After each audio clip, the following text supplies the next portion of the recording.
first part of it, there are 3 parts that I really want to talk about is no references.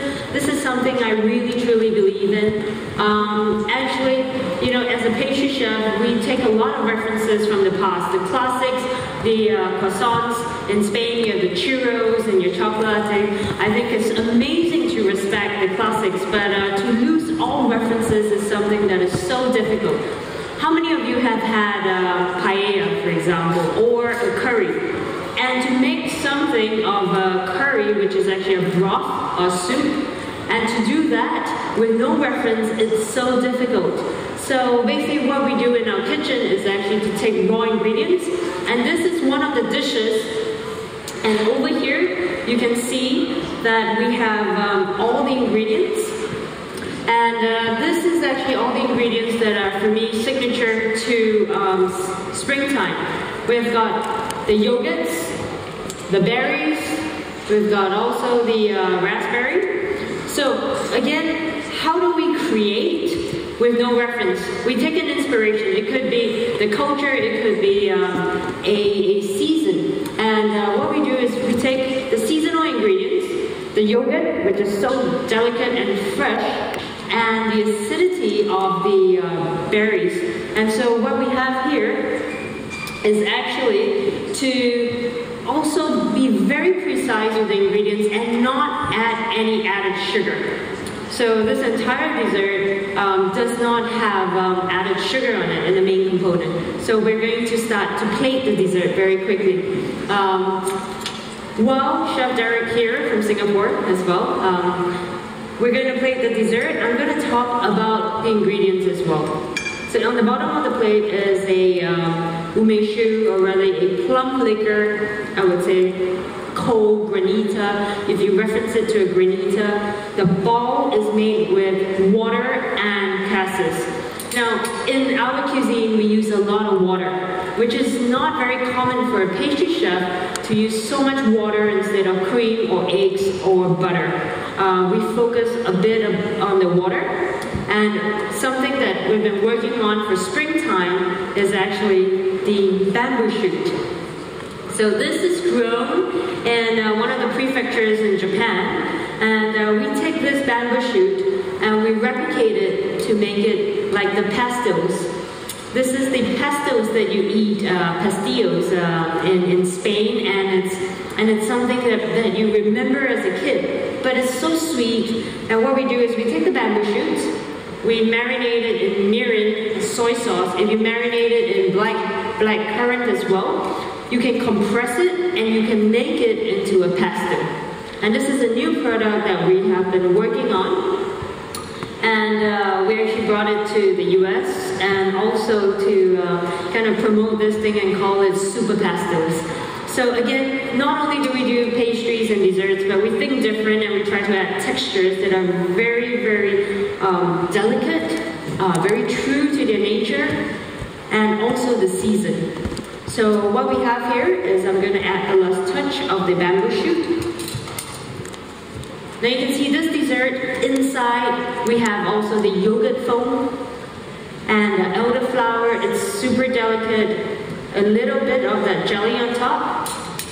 And one cannot believe sometimes that the entire dessert is created without references. So just a little sprinkle of the raspberry.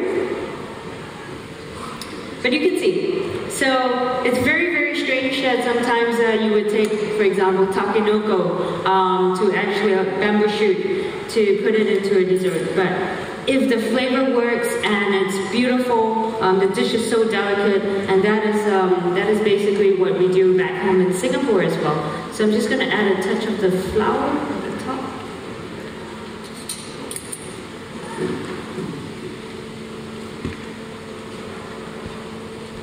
And then we finish with this dessert. Here we go.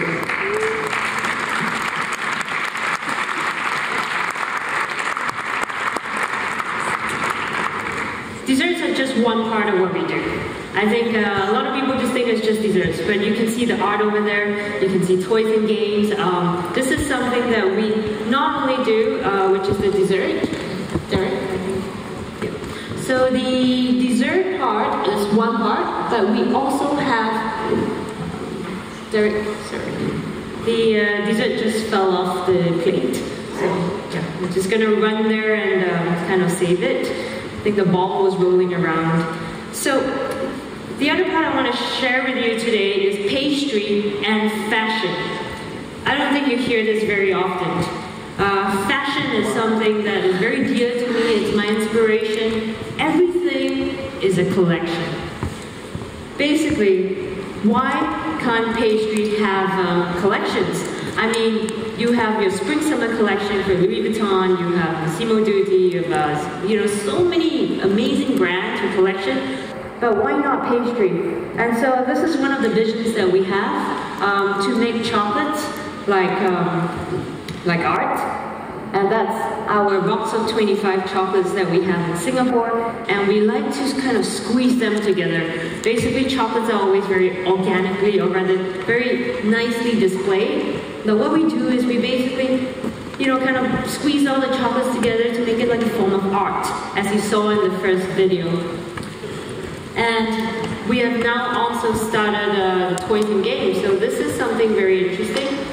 We started creating a lot of toys, and this is the vision for the next 5 years, to continue thinking of toys that already exist, and then to make them into chocolate, where people can play and then taste it and eat it. All the games are different colors, different flavors, and we started creating also chocolate paint.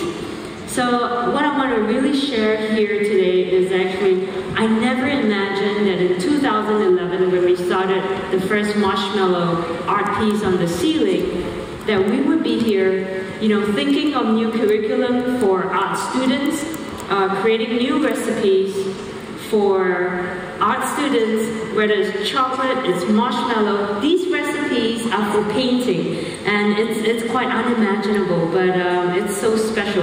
And this is really the future for art, for food, and one inspiration that I also have, and a lot of people ask me this year, what is the focus? And I would say technology for us would be the next key thing.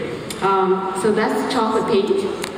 And you can see the brushes and everything. So not only that, we try to push ourselves as chefs to also think, okay, if I give you a box of chocolate, and I give you this experience with your loved one, or your child, or your kid, can you play with me? And this is the one thing, can we actually be playing together? And this is what we have here. This is a box of 9. You can see it's a box of chocolates. It looks just like a box of chocolates. What we have here is, if I'm playing a game with you, I take, and we have the how to play also. And basically, if I take the green and I eat the green, we have 2 boxes. You have 1 box, I have 1 box. I eat this green chocolate and I get the taste right. And then I put the O. And then I take the white and I get it right again. I will flip it. And then I get the O. And if I get it wrong on this one, my opponent will block me. And this is tic-tac-toe. So again, this is a game where it's fun and it's edible, and this is something we are continuously trying to think different to create for the future. So with that ends my toys and games segment, and we have the second video here for you.